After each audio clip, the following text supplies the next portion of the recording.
You are listening to Leaders and Legends, a podcast featuring some of Indiana's most fascinating men and women whose impact has shaped our state, our communities, and us. Join us as we discuss their imprint on our history. Leaders and Legends is brought to you by Veteran Strategies Incorporated, your local veteran business enterprise specializing in public relations, media relations, public outreach, crisis communications, and digital photography. My name is Robert Vane, Principal of Veteran Strategies, former Deputy Chief of Staff to Mayor Greg Ballard, and Communications Director for the Indiana Republican Party. I'm honored to be your host for our discussion. You are listening to Leaders and Legends, a podcast presented by Veteran Strategies Incorporated and sponsored by Girl Scouts of Central Indiana, Aaron Shaler, a mortgage broker with Grandview Lending, and McAllister Machinery, your friendly neighborhood Caterpillar dealer. The chairman of McAllister Machinery is P.E. McAllister, who is 100 years old and a veteran of World War II. What we have today is the absolute apex of the arc when it comes to personal bravery, how he's lived his life, how he's inspired others, and that is Medal of Honor recipient Sammy Davis.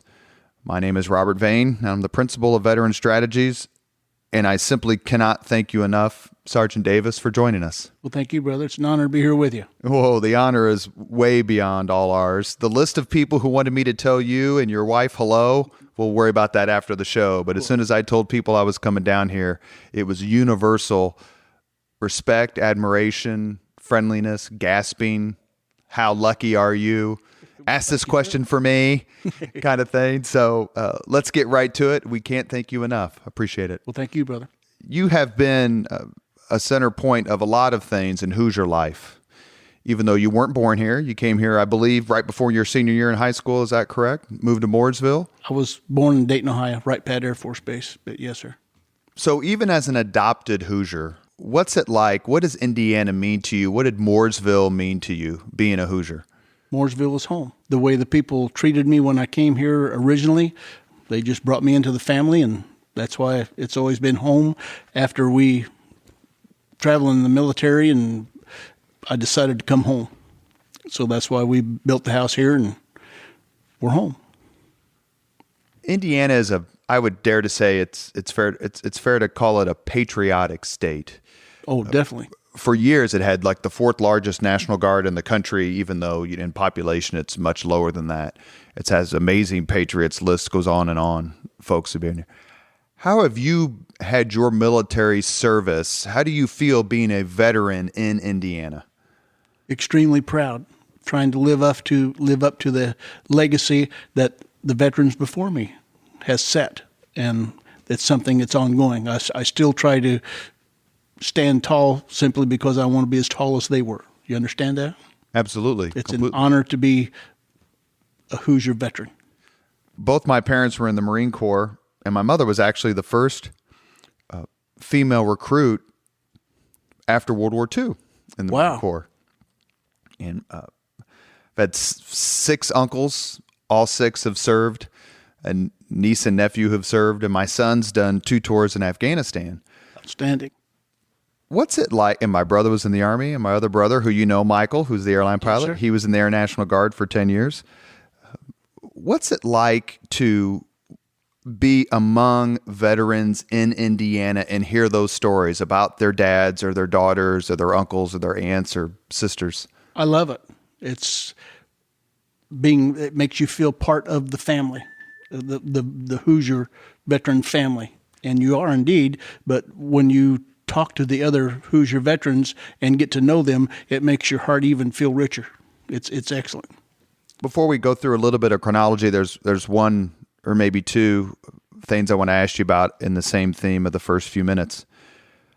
How do you feel when you go to the Indianapolis Motor Speedway and see the 500 race and just the fact that it is so attuned to remembering veterans and Memorial Day? The way they have always treated veterans before I joined the military. I got to go to the Indy 500, and the way they talked to and talked about the veterans just helped enforce in my heart what veterans are all about. So I've always loved to go to the Indy 500 and meet everybody and talk with people. And it's been excellent. Have you met anyone there who kind of awestruck you a little bit over the years? Well, I've met several people that's awestruck me over the years, except right now my mind's not there. I apologize. But that's one of the reasons why I love going back, is because you never know who you're going to meet. Just walking through the crowd and you go, oh, wow. When you stand there at attention when they play taps. Oh, yes, sir. It's my most favorite moment of my most favorite sporting event. Who or what are you thinking about at that moment? Well, there's a lot of pictures that come into my mind. The flag rippling is always one of the things that's when I'm watching all this happening before me. Wow. Pappy Boynton was one of the first men that I got to meet at the Indy 500. And I don't know if he was there officially, but this was after I had earned the Medal of Honor. And we're in the crowd, and I look over, and there's Pappy Boynton standing there. So I went over, and Pappy was an awesome man, and we were friends. So did he have the medal around his neck, and you had the medal around yours, so that was immediate connection, or was there some introduction? No, we did not have our medals on at that moment. Seems like later there was a program, a private gathering in one of the rooms, and we took our medals and put it on. So, in fact, Pappy put my medal on my neck, and I put his medal on his neck. That was awesome. That's terrific. Yes, sir. For those listening, Pappy Boynton was a famous World War II aviator in the Pacific. Baa Black Sheep. It was portrayed by Robert Conrad in the TV show Baa Black Sheep. Did you ever meet Robert Conrad? I have not met Robert Conrad, no, sir. Did it make it easier for you to bond with your fellow recipients when Indianapolis, along with a tremendous amount of philanthropy, constructed the Medal of Honor Memorial on the canal? What was that like? That's 1999, maybe 1998? I was very much involved in creating that project, sir.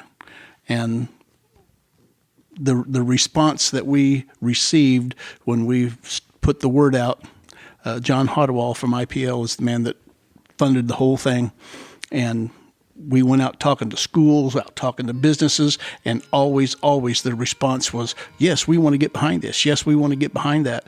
When I go to Indianapolis today and we get to go down to the memorial, I touch those walls and brings back all the memories of all the people that came together, because that's not just one person that built that. That was all of us from Indiana is what built that memorial, and it's a beautiful memorial. Was it the largest gathering of recipients outside of maybe Washington, D.C. or an inauguration? It was certainly one of the largest gatherings, yes, sir. Definitely. It was a fantastic week. When you go there, if you were to leave here and go there today, do you have a particular person you would seek out first? I touch all the names that I can. That's one of the things that I enjoy so much about going to the wall. In the right light, you can see the little handprints on the glass. Where people have touched? Little hands. Mm-hmm. I mean, yeah, big hands are cool, but I personally, if you see a little hand way up high, that means that a daddy or a grandpa held them up so they could touch that name. And that just always makes my heart feel so good to walk, to get just in the right light, and you can see this little handprint up there. And that just makes your heart feel good. Talking about the wall in Washington, D.C., it was heavily criticized when it was first conceived and executed there on the Mall. The Black Wall, yes, sir. But its turnaround is absolutely phenomenal in how it was received initially and how it's perceived today. Yes, sir. How did you receive it initially, and how do you perceive it today? Well, when I first heard that they were going to build this wall in Washington, D.C. out of black granite, I thought, well, we do need some place where people can see the names of their loved ones. But when when I was there for the dedication, and we went down the night before the dedication, and it was beautiful. And I said, I can't wait to see it in daylight. And then when daylight came, it was even more awesome and inspiring. And I've been very proud of the Vietnam Veterans Memorial in Washington, D.C. Jan Scruggs and I got to be close friends. God bless him. It's amazing how popular it is. Not amazing in the sense that you can't expect Americans to commemorate their dead, because clearly they do. Yes, sir. And they're war veterans. But it's has to be one of the most visited spots in D.C. I read that all the time. Well, we talk to schools all over the United States, and I won't say every school that we talk to, but a good majority of the schools, one of the first things the kids will tell me, yeah, we just got to go to the Vietnam Veterans Memorial in Washington, D.C. So many of the kids will tell me that Johnston Dunlap is one of my sergeants in Vietnam. He was the one that encouraged me to play the harmonica. And the amount of kids that'll tell me, yeah, we got to touch Johnston Dunlap's name. So all the kids know about John Dunlap. God bless him. Pushing back the chronology a little bit, you entered the military in 1965, is that correct? No, sir, 66. I graduated from high school in 66. There were 5 of us that went down to join. And, well, actually, we hadn't graduated yet, but we knew we wanted to join the military. We actually were all going to go down and join the Marine Corps. And we went to the recruiting station there in Indianapolis, and there were all kinds of people lined up for all the different forces, and we were in the Marine Corps line. The Marine Corps line was not moving, and I don't know why. The Army line, there was more guys in the Army line, and the Army line was moving. We're a more efficient branch of the military. Well, it's my experience. We had all 5 of us we'd gotten out of high school, drove directly to Indianapolis. We all had to go to work, and just about an hour and 20 minutes we had to be at work. So what were we going to do? Well, we stepped over in the Army line, and that's how I joined the Army instead of the Marine Corps. It changed your entire life. Well, yes, sir. Yes, sir. Was that the old MEP station on South Pennsylvania? I believe that's correct. And so when I joined in 1987, I just remember being in that place, and there were pictures of people, and I can't remember them, but you're thinking, wow, the number of people and what they've done who've come through this. Come through that station. The highlight for me was they gave me a McDonald's voucher. So I thought I was high living there for a while. But you joined. You didn't get drafted. No, I joined. But they couldn't get us in. Now, this was in May of 1966. But they couldn't get us into the military until September because they didn't have any openings. That's right. You have to wait for a time period. That's right. September 28th, I was at Fort Jackson, South Carolina. I'm going to tell the story. I've told it before, and it's about myself, but it's typical of the Marine Corps mindset. So I'll tell it very quickly, and I ask forgiveness both for the people in this room and for the audience, but it's a true story. So I wanted to join the Marine Corps, and I ended up joining the Army. And the reason is because the Army could actually get me in the service, whereas the Marine Corps, you just had to wait so much longer. I'd graduated in June of 86 from Howe High School in the east side of Indianapolis, and knew I wanted to join the military, and it was just a matter of making it happen. And so my mother, who was in the Marine Corps, and a very proud Marine, she was in the kitchen cutting an apple. And I came through the back door and was very proud to announce that I had joined the Army. And I was with a friend of mine who drove me down there. And I came in and said, well, Mother, I did it. I joined the service. And as she was cutting, she didn't even look back. She said, I've always wanted one of my sons to join the Marines. I'm so proud. And I said, well, Mom, I couldn't get in the Marines till forever. So I just joined the Army. And without looking back and without stop the cutting of the apple, she just said quite calmly but forcefully, pussy.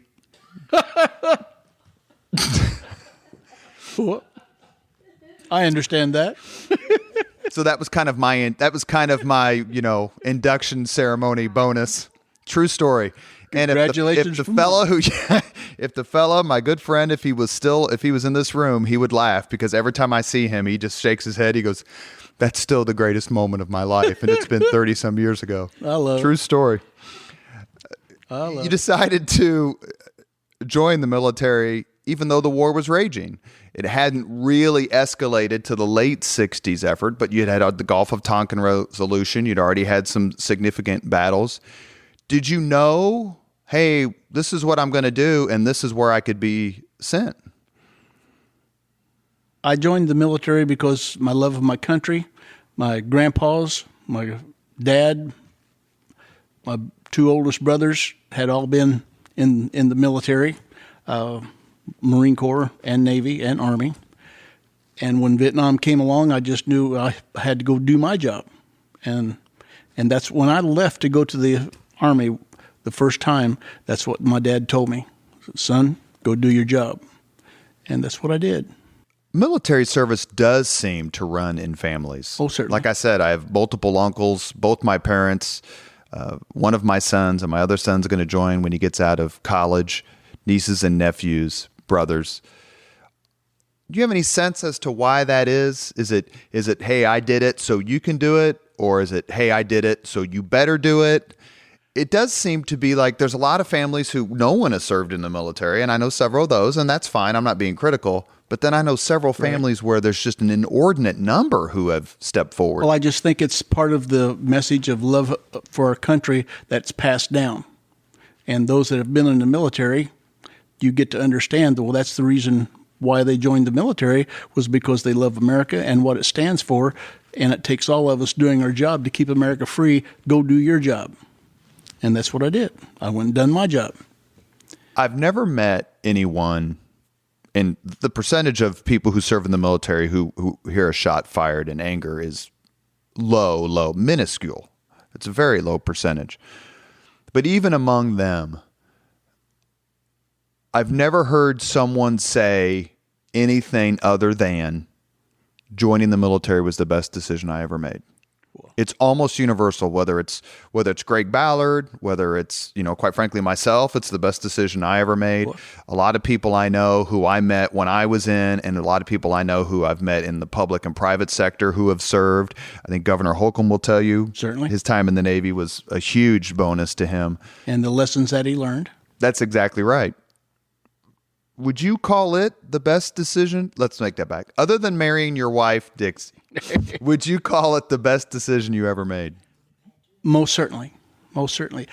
As a young man, just graduating high school, I thought I knew what the world was all about. I was grown up.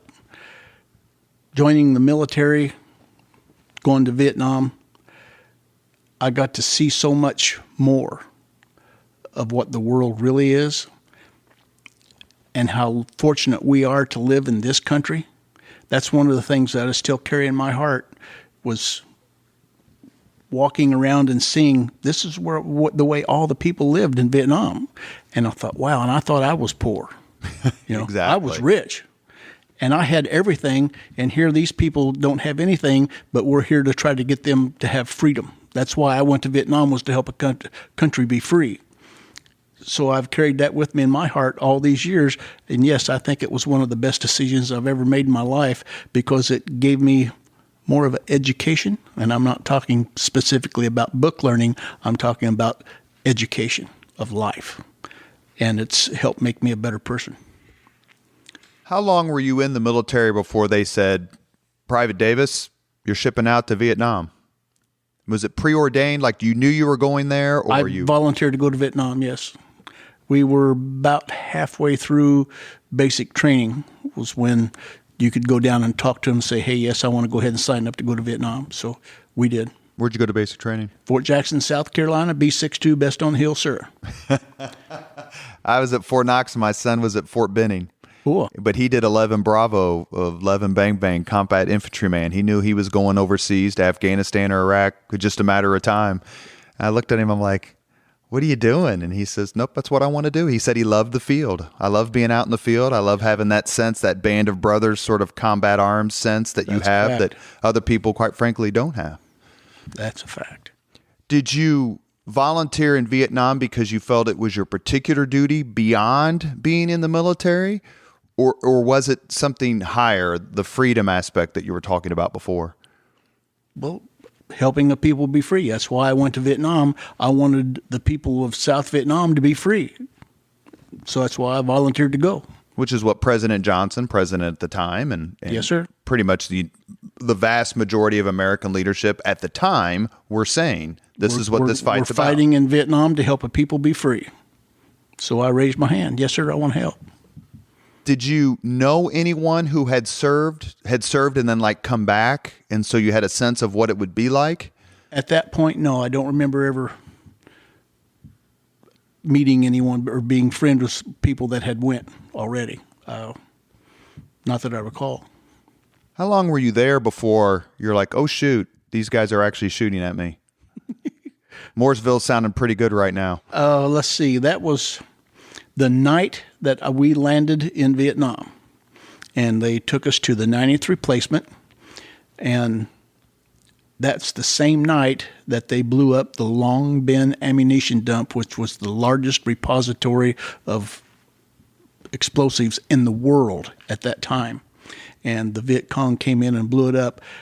Our perimeter was the Long Binh ammunition dump, the 90th replacement. So we're in the tents, and it was, 2 or 3 o'clock in the morning, and all this is happening right there.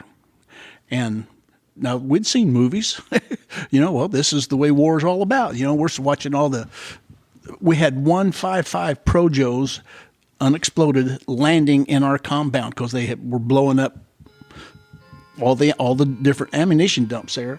And we had 3 come in and land where our little tent was, but they didn't blow up because they didn't have fuses in them. But we're going, wow, well, this is just like what we've seen in the movies. The rocket's red glare? The rocket's red glare. We didn't know for sure what was happening because we were brand new in country, and it wasn't until the next day that the sergeant told us that what had really happened, that they had came in and had started blowing up pads on the world's largest ammunition dump, which was right out there. Of course, you could see all the blow-up places in the daylight, and wow. You mentioned that you'd seen the movies. At what point in your deployment did you realize or think to yourself, "Oh hell, this is no movie"? Like John Wayne did it. That's right. Well, that occurred real early, basically, because it's not the way it was in the movies. When people are shooting at you, it's amazing where your mind goes. You try to become very small. Winston Churchill once said that being shot at without result is one of the sweetest sounds. Would you like to comment on that? I understand that totally. When you can hear bullets whizzing past you and not hitting you or any of your brothers, it's scary, but they missed, So, and when you can see the people that's shooting at you miss, we always thought that the AK-47 rifle was a real inaccurate rifle, because now we could see them, 80 to 130 yards away from us shooting at us, and they were missing. The M16 was much more accurate. What we've later found out was that the AK-47 is a very accurate rifle. It's just that the people shooting it did not have the training to know how to properly shoot it. They were Viet Cong. They never had proper training. I can remember we set up a 5-gallon bucket water at 200 yards and shot it with an AK-47 and hit it dead on. And that's when we proved to the other guys that, hey, these weapons are capable of it. It's just they don't have the training that you men had. So we thanked all of our old sergeants and cool. Did you have a sense of respect for the Viet Cong and other people fighting against you as soldiers? I mean, some were clearly better than others. There was a lot of coercion. There were a lot of people thrown in before they were ready. Could you tell the difference on the battlefield? Like, okay, these people are the real deal. You can definitely you could definitely tell the difference on the battlefield. On the most part, down where we were, we fought Viet Cong, and those were just people off the street that they were the protesters, basically, and somebody'd throw them a gun or a hand grenade and go kill the GI. yes, you could tell when you're fighting against them simply because of their tactics. We're not military. They just... Now, the night that I earned my Medal of Honor, we were up against North Vietnamese regulars. They had uniforms on, and there was also Chinese uniforms that was there. Right. There was also at least 2 Russian uniforms on the deads that were there. We had to sign papers saying we would not talk about that for 7 years at least. We could not say anything about it. Well, it's been longer, 7 years now, so we can... The night of November the 18th, 1967, we were not only fighting NVA in uniform, we were fighting Chinese, which we found out were instructors, and Russians, which were financial backers. You're listening to Leaders and Legends, a podcast sponsored by Veteran Strategies. My name is Robert Vane, and I'm your host. We are here with Medal of Honor recipient, proud Hoosier, and we'll talk about in just a second, Sachem Award recipient, Governor Eric Holcomb, Sammy Davis. We've reached the point, it's November 18th, 1967. You wake up like any other day. Take us through that day. I'm not going to ask another question for a few minutes. Take us through that day. That's the day that you changed your life and became not only a hero to Hoosiers, but a hero to all Americans. Well, they hit us at 2 a.m. in the morning. And that previous evening, we had a helicopter land. We were out on op. We had 4 artillery pieces. There were 42 of us artillerymen. And the helicopter landed, and a major got out and gathered us, and he said, "Your probability of getting hit tonight is 100%. He got back on his helicopter and flew off. Well, what we didn't know, but we found out later, that one of the reasons why he could say that, he flew over the Reinforced Heavy Weapons Battalion of NVA that were just a few clicks away from us. And when that many people are heading through the jungle, they leave a pretty big track. They could see that they were headed direct towards us. Well, what the enemy was planning, they knew they had to get rid of the artillery first because the artillery would devastate them. Once the artillery was gone, they could do anything they want to the infantry. So that's why they were coming to get us first, and they hit us at 2 o'clock in the morning. They were doing mass assault waves, and we did our job as soldiers the best that we could. We were set up right on the riverbank, and they would come directly across the river. Those that were hitting us were coming directly across the riverbank. And we could see on the other bank over there, back into the jungle, we could see hundreds of the enemy in uniform. You know, and we're just amazed that here, we'd never fought anybody in uniform before. Everybody we'd fought up to that point had all been just, had their silk pajamas on, their little, boonie hat. And so to be fighting soldiers, that was very concerning. Well, what's happening? That we're fighting soldiers. And you don't lose till you quit trying. We maintained and did the very best, took care of each other, and next morning we were still there. At a certain point, you decided to go above and beyond. I decided to do for my brothers what I knew they would do for me. When I looked across the river and I just seen the one man, Gwendell Holloway. Gwendell's from Stockton, California. And when I seen Gwendell standing over there, he stood up and waved his boonie hat and said, "Don't shoot, I'm a GI." Well, I knew I had to go get him. It broke my heart. I had been shooting beehive, several rounds. Beehive rounds. Mm-hmm. Yes, sir. At Gwendell. And it just shattered me that, wow, I didn't know that we had any troops over there still. And so I knew I had to go get him. So I jumped in the river and swam across with the help of an air mattress. And when I got there, I planted the air mattress in the bushes and made my way. Now, the enemy were still doing their job, and I didn't have a weapon with me. I was out of ammunition, actually. So I made my way to where I'd last seen the foxhole, where I'd last seen Gwendell stand. And when I got to the foxhole, there were 3 men in that foxhole instead of just one. Well, I didn't know for sure what to do, so I prayed to the one above, to give me the strength to carry all three of my brothers at one time, because I knew I couldn't make 3 trips. I had an AK-47 round in my right leg. I had 30 beehive holes in my body. I was burnt. Back was broke. Ribs were crushed. But you weren't exactly Mark Spitz when it came to swimming. Yes, sir. Well, I could swim. I just, because of the shape of my body. Exactly. Because of the shape of my body. But there again, I asked the one above to give me the strength to carry all three of my brothers. And I put Jim Deister right across my shoulders. One leg was on each side of my arm. His head hanging here on my shoulder. Picked up Gwendell, picked up Billy Ray, and away we went. Well, Gwendell still had about a half a clip of ammo in his 16. And I was dragging him back towards the riverbank, and here the enemy would come. You could hear them coming when 150 to 200 of the enemies coming through the jungle. You can hear them. And I'd lay the guys down real quick. Now, there were unbelievable amount of dead NVA on the ground. So we would lay down, and it was dark. So we'd lay down and just act like the rest of them, and they would literally run over us. Well, I would watch those young men, my enemy, come towards me. I had Gwendell's M16. I was laying face up on top of them. And when the enemy would come, you could watch their eyes. Most of them were just scared kids like we were, doing what their sergeant had just told them to do. They were running that way. Well, as they would run past, if they didn't recognize us for what we were, I let them pass.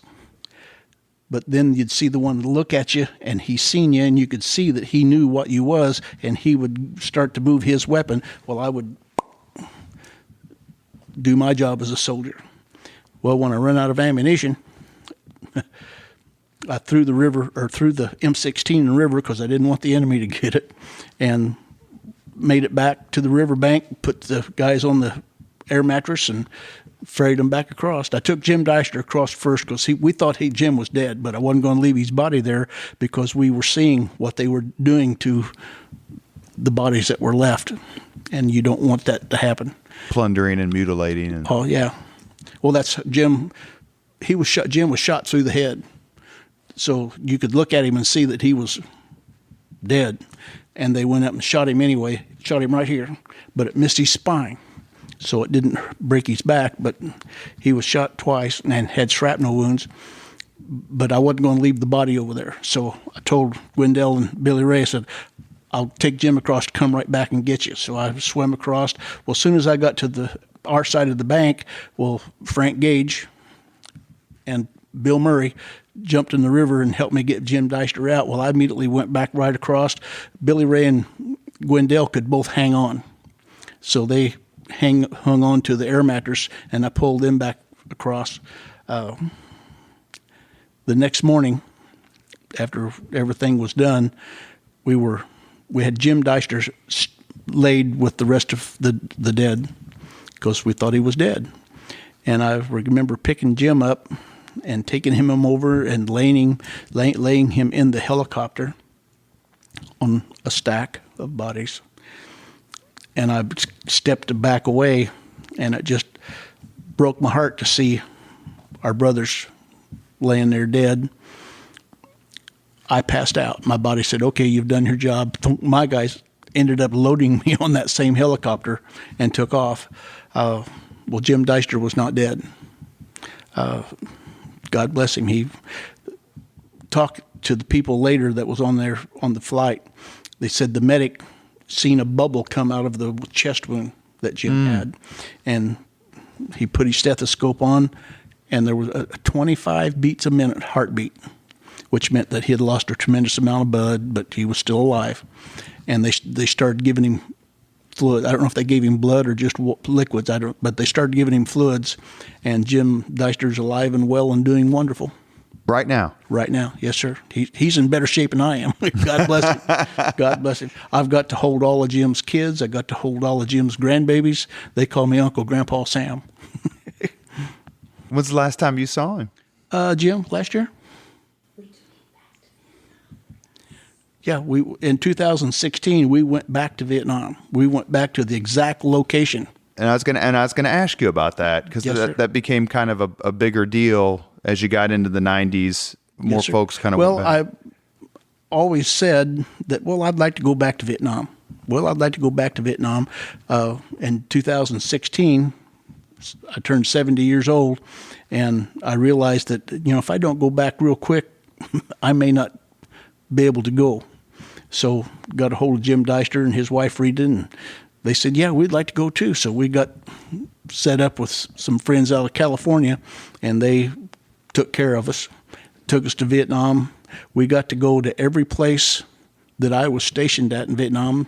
We got to go to the exact site of where I earned my medal and swim across that river and got Jim Deister. Jim Deister had a set of the original orders that had the map on it of where you're supposed to be and had the grid coordinates on it. We typed the grid coordinates into our cell phones, and the cell phone told us, no, you got to go a little left, you got to go a little right.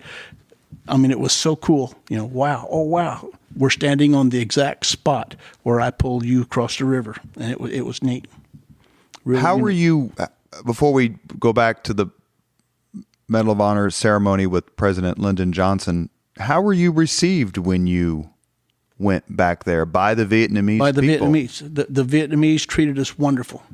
I mean, truly, truly wonderful. Little kids, when we're walking down the street in Saigon, little kids would run up to us and touch our arm and look us in the eye and say, thank you. Our interpreter told us, he said, that's probably the only word of English that young man or young lady knows, but that means that someone in their family has instructed them that when they see a GI, any American to them is a GI, when they see a GI, that they're to go thank them for our freedom. And he'd hear these young kids would come running up and they'd look you right in the eye and touch your arm and say, thank you. It just made your heart blow up. It was great. You mentioned the next day. So the next day you wake up after sleeping, assuming that you got some sleep or in hospital? Oh, after the battle? Correct. I woke up at Camp Zama, Japan. So you went there. You like, is this a dream? Did I dream what just happened the last 36 hours? I passed out standing there by the helicopter, and they loaded me up. And when I woke up at Camp Zama, Japan, it was 2 or 3 days later, and I was running 107 fever. Unbelievably high fever. Totally dehydrated, bad shape. But General Westmoreland came, and I told him, I said, they told me they were going to retire me from the Army and send me home. I said, but I don't want to retire from the Army. I don't want to go home. I want to go back to Vietnam and be with my brothers. I didn't even know what the name of it was then, closure, because I had passed out. I didn't have the chance to go around and talk to the rest of the guys. And General Westmoreland understood, and he let me. He said I had to be able to. My fever had to drop. I had to be able to walk. Well, they sent me back to Saigon, to the hospital, Third Field Hospital, and I was there for another month, and then I got to go back to my unit. Now, I still had packing. You know what packing is? Sure, yeah. Packing in my wounds. I had 2 IV bottles of fluids that I had to have on a daily basis, but I got to go back. They made me cook. That's how I told Mom. I said, now I know how you get to be a cook in the Army. Get shot. Get all blowed up, and they make you cook. General Westmoreland is General William Westmoreland, who was the American commander, 4-star general in Vietnam. He was like a daddy. Talk about that. General Westmoreland and I got to be extremely close, good friends, him and his wife, Kitsy. When I was in the hospital in Saigon, this was just after my fever started coming and going a little bit, and I would wake up and here would be this beautiful young lady touching me, touching my chest, touching my arm, touching my face. I didn't know who she was. I thought she was a nurse. Well, after being there a few days, I heard one of the nurses or nurses' attendants, whatever, I heard one of the other ladies that was there at the hospital say, "Oh, here comes Kitsy Westmoreland again." Kitsy Westmoreland. Well, when she came in, my fever started dropping, and I was feeling better, and I realized that she wasn't a nurse. It was General Westmoreland's wife, Kitsy. She came to see me almost every day, and she would come in and talk and just touch me, see where my fever was. And when Westy could, he would stop by and talk to me. Why do you think they singled you out, or were you part of a regular tour? Yes. Both? About 2 weeks prior to the night that I earned my Medal of Honor, Westy, he was famous for you'd be out on an op in the woods, in the jungle, and General Westmoreland's helicopter would appear and sit down, and he'd come talk to you, to talk to the troops. Of course, that just totally frightened the commanders, but it made the troops feel good. Well, we were out on an operation. There again, we only had 2 guns. I think we just had a few guns. There wasn't the whole battery, but we were out on an operation. Westy landed.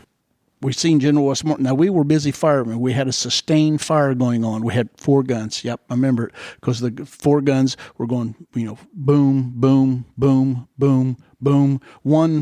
The idea of it was that one round was landing on the ground consistently. And what we were doing was we were firing for the infantry in between where our infantry was and the enemy was.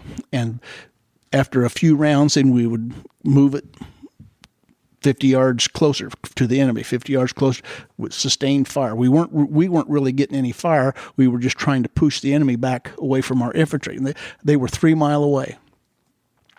So when the helicopter landed and the captain said, "It's General William Childs Westmoreland," he said, "Just do whatever he wants. When Westy comes to your gun, you quit firing. The other 3 guns will pick up the pace so we can keep the boom, boom, boom going." Well, we were the last gun that he talked to. And, of course, we fell in. Westy's there were just 4 of us running the whole gun. And Westy, I could hear the questions that he was asking the other 3 guys, which was the basic questions that generals ask. Are you getting your chow? Are you getting your letters from home? Sure. And of course, we knew that our job was to say, "Yes, sir, everything is wonderful."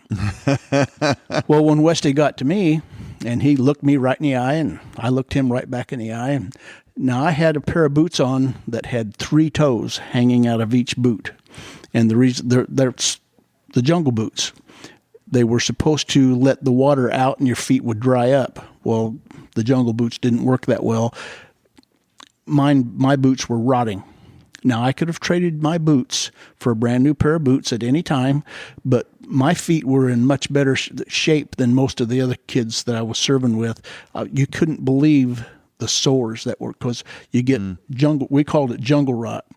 You just get big open sores on your feet, and because they were always wet, they never scabbed over and they never healed. You could look down and see tendons in their foot. If they moved their toes, you could see the tendons moving in the open sores, and they never healed. Well, mine were much better because I had the big holes in the side of my boots. I could let the water out. My feet would dry out a bit quicker. So Westy's asking the other 3 troops, how's everything going? Of course, they're saying, "Yes, everything's wonderful." And he gets to me, looks me in the eye, and he's looking down. Of course, we're muddy. Looks down at my feet, and I seen his eyes get big. I wiggled my toes at him. And he said, "Private, is that the only pair of boots you have?" Well, it was my only pair of boots. I said, "Yes, sir." Well, he turned to say something to my captain, and noticed my captain had on a brand new pair of Cochrane jump boots, which is really high-end military boots. And he turned back to me and he said, "Private, what size are your boots?" I said, 10W, sir. He turned to my captain and he said, "Captain, what size are your boots?" My captain said, 10W, sir. He said, "Take them boots off and give them to that boy." That's how I got introduced to General William Childs Westmoreland. Well, when I ended up in the hospital just a couple weeks later, that's what I told when the doctor told me that they were going to send me home and retire me. I said, "Contact General William Childs Westmoreland. Me and him's just like that. He just gave me a new pair of boots a couple weeks ago."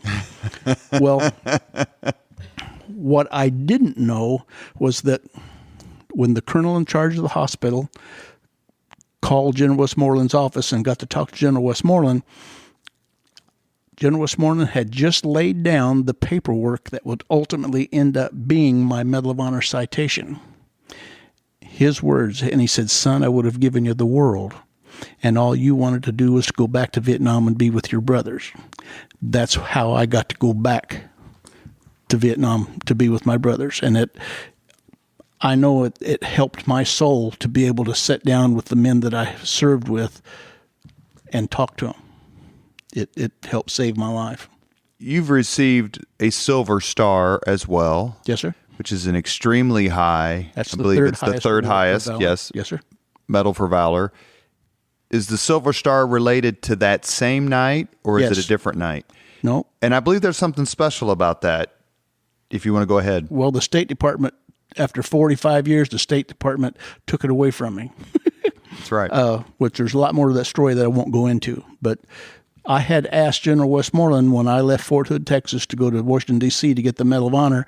"Well, sir, do I take the Silver Star off?" And he said, "No, son. My intention is for you to keep the Silver Star and to keep the Medal of Honor."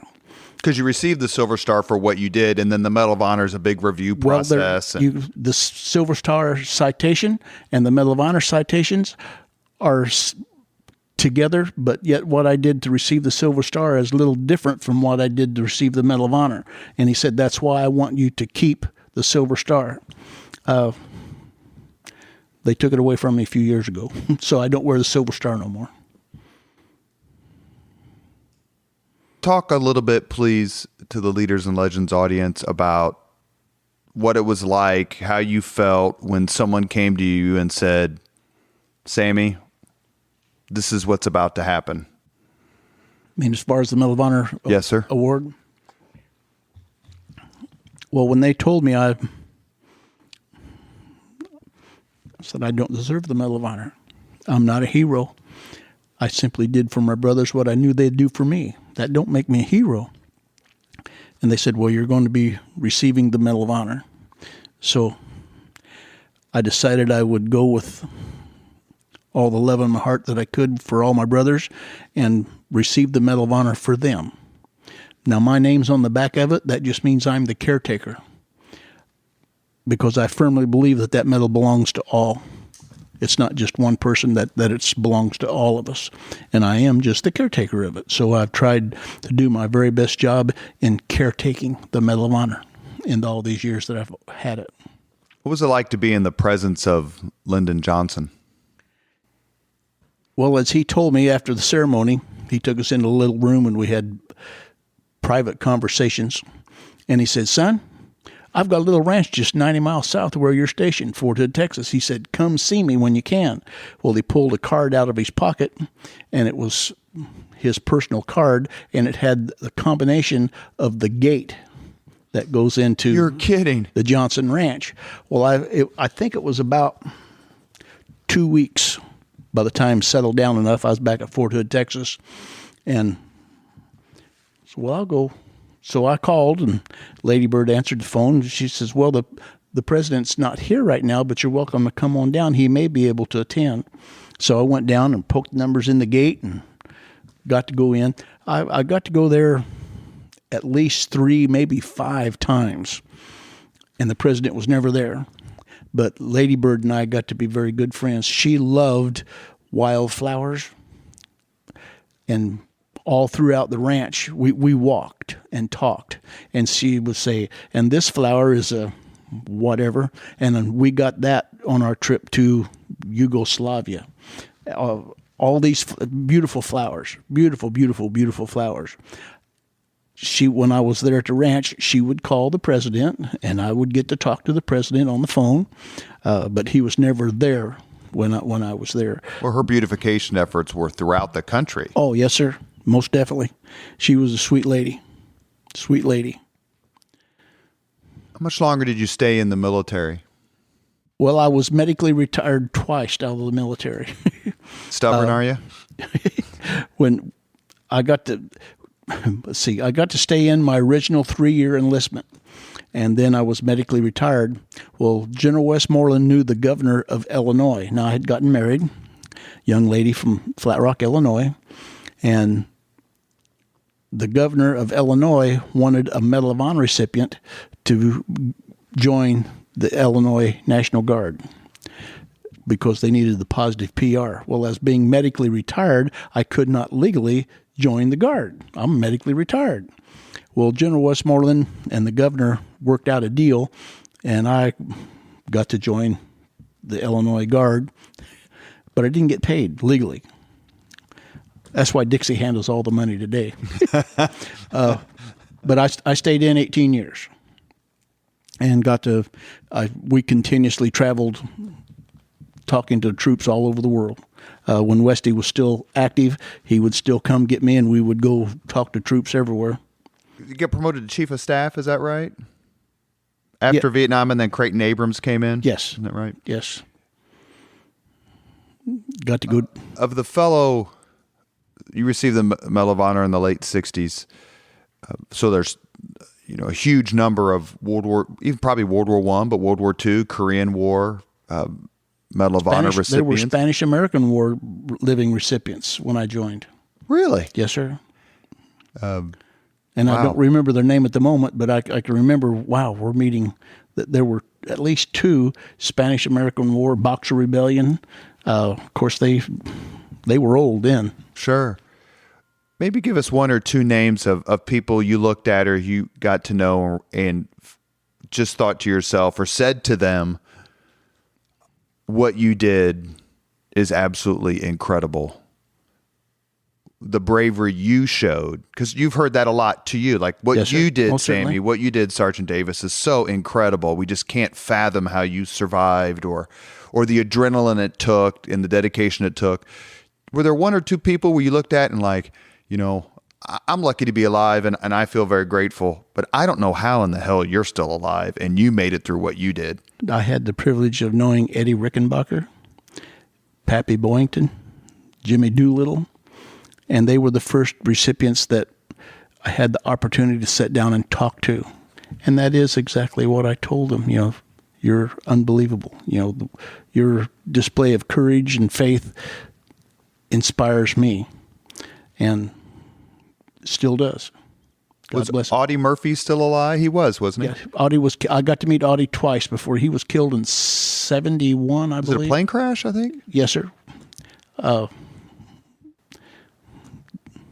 MacArthur had died before then. He had died in the Yes, sir. mid-60s.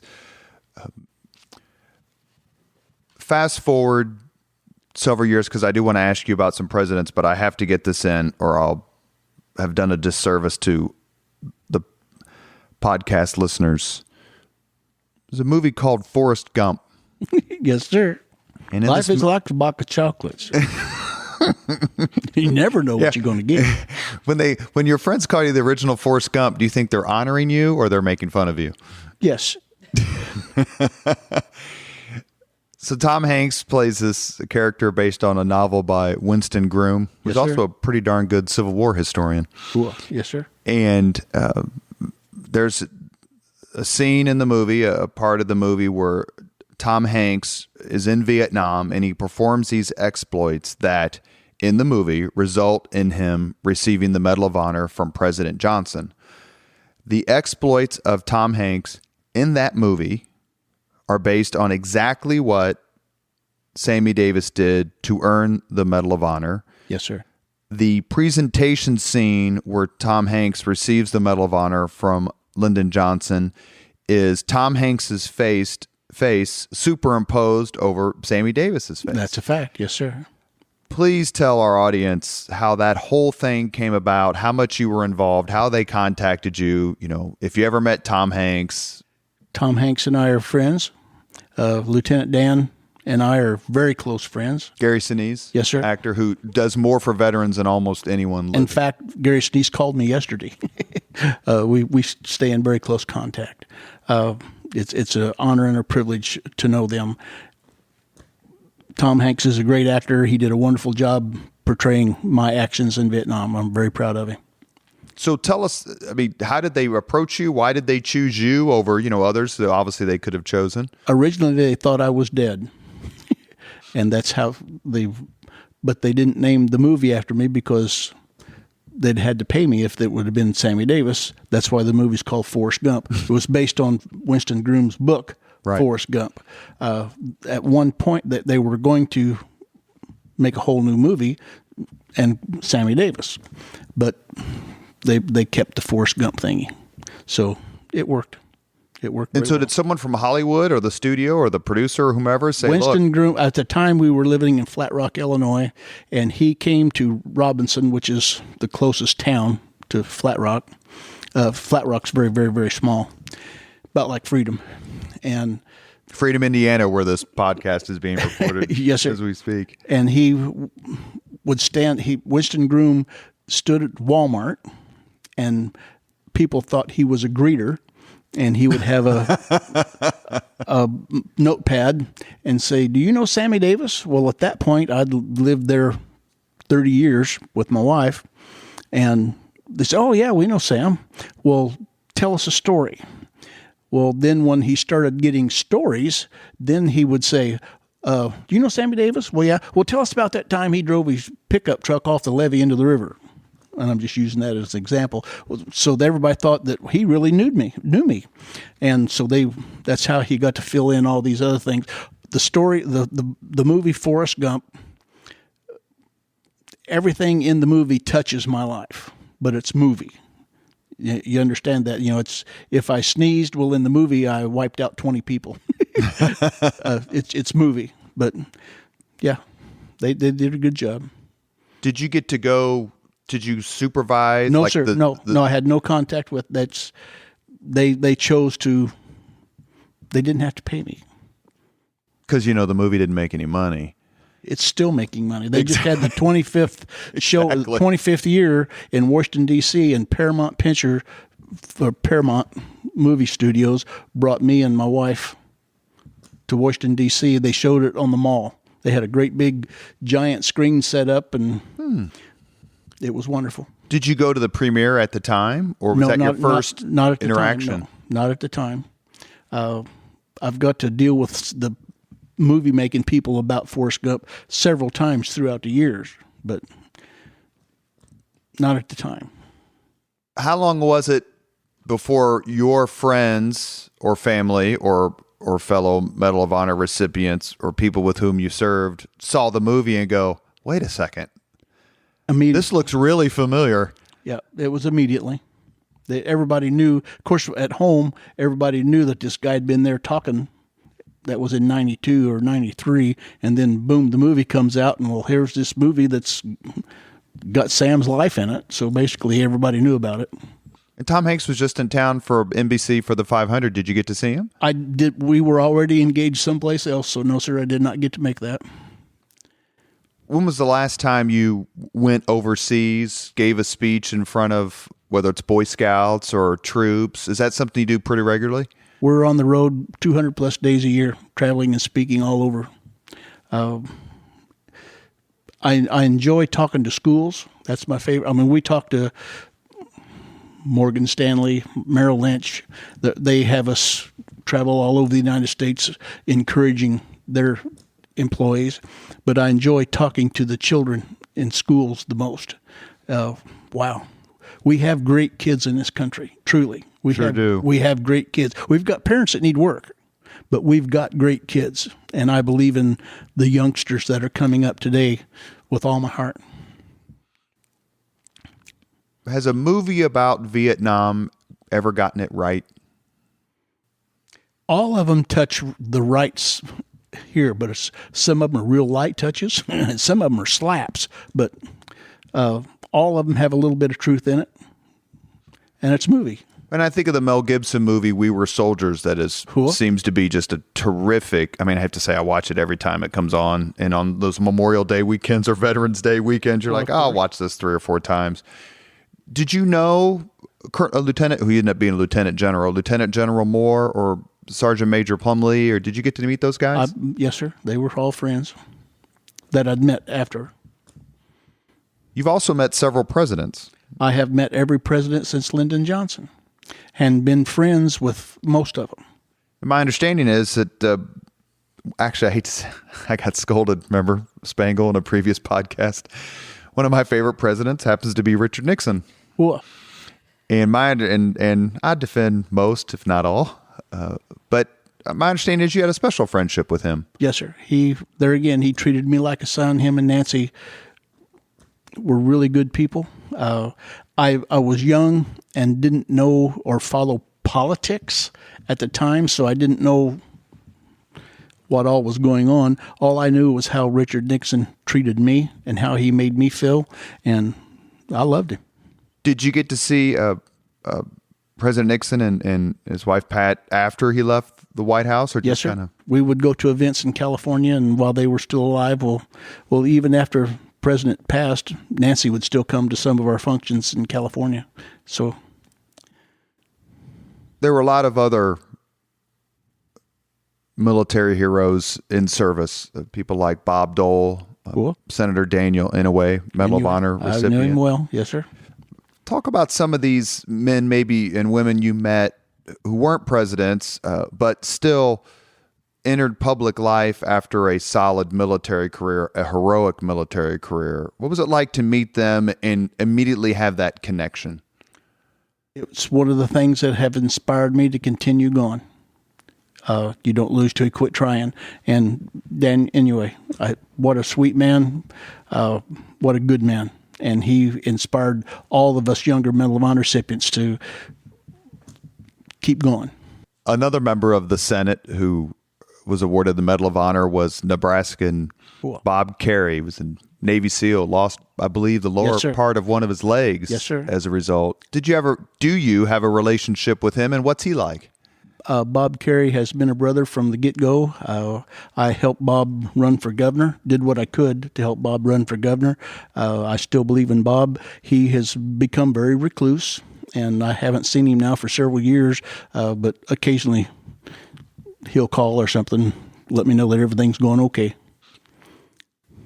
One last thing I want to say before we close the podcast is I read this quote once by Harry Truman when he was awarding the Medal of Honor to several people as part of the Korean conflict. And I'm going to get the quote mostly right. He told them as he was pinning the award around their neck, "I'd much rather have one of these than be president of the United States." Yes, sir.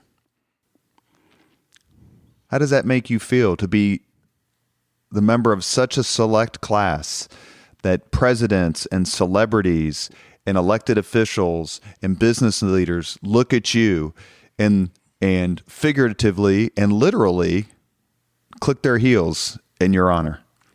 It's inspiring. And there again, that's one of the things that keeps inspiring me to continue on, to continue trying to motivate America to stand up for what you believe is right in your heart. I try very hard not to speak politics. I talk to all the Democrats, Republicans, the whatever. I talk to everybody. I want everybody to stand up for what you believe is right in your heart. That's what America's all about. One of the things that's taken place, which is a terrific development, is while America has always honored its veterans, there was a period of time after Vietnam where they were maybe seen as seen differently, perceived differently because there were those that definitely seen us in a different eye. That's right, because of the divisions about the war itself that certainly didn't exist about World War II, of course. Now you can hardly go through a ceremony without the moderator, the MC saying, "Will veterans please stand?" And when you stand and when you see others stand, how does that make you feel about how the country has changed its opinion and perception and honoring of America's veterans? It makes you very proud. One of the reasons why that's happening today is because what happened to the Vietnam veterans 40, 45 years ago, and we made the promise to ourselves, we'll never allow another veteran to be treated the way we were treated. So that's one of the reasons that we're out on the road inspiring America to stand up for what you believe is right and treat our veterans. You know, I've been to the airport many times, and a lot of different airports, when we hear that some of our troops are coming home. Well, I want to be there and bring as many. Well, we have other people in the room that do that also, and that's and the what honor it takes. flights are amazing. Oh, the honor flights are awesome. Yes, sir. for several years, no medals of honor were awarded. And please correct me, but I think I read in more than one place where recipients like you and others were saying, look, we need to keep this going. There are young men who deserve this award, and we need to start giving them out. George W. Bush did it. President Barack Obama recently, President Trump awarded a Medal of Honor. The 25th did the ceremony. of June, yes, sir. And which is the anniversary of the Korean conflict. Yes, sir. So when you see these young men receive the Medal of Honor, what's that like for you? It makes your heart proud. It makes your heart very proud to know that, there are still young men and women that are out there doing the very best for their brothers and sisters. And that's what life is all about. You do for your brothers and sisters what you know they'll do for you. And that's what motivates you. Too many people think the Medal of Honor, because it's only awarded for war, that the Medal of Honor is about hatred. The Medal of Honor is not about hatred. The Medal of Honor is about love, because it's the love that motivates you to do the things that you are required to do to earn a Medal of Honor. Well, the Leaders and Legends podcast has already, in its short life, been blessed with some amazing guests, whether it's former Marine Lieutenant Colonel Greg Ballard or former Deputy Chief of Staff to mayors, former people in the governor's office, business leaders. We've had a terrific collection already with more to come.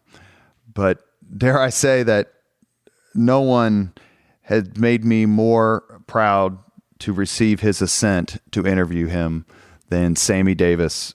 What he's done for his country and what he continues to do for veterans with the help of his wife, Dixie, and quite frankly, with the help of one of the greatest promoters of veterans and veteran causes I know, Miss Jill Fuel.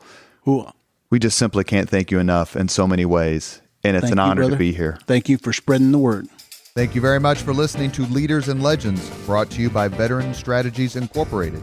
If you want to contact us about this program or our menu of public relations services, please send us an email at robert@veteranstrategies.com. That's robert@veteranstrategies.com.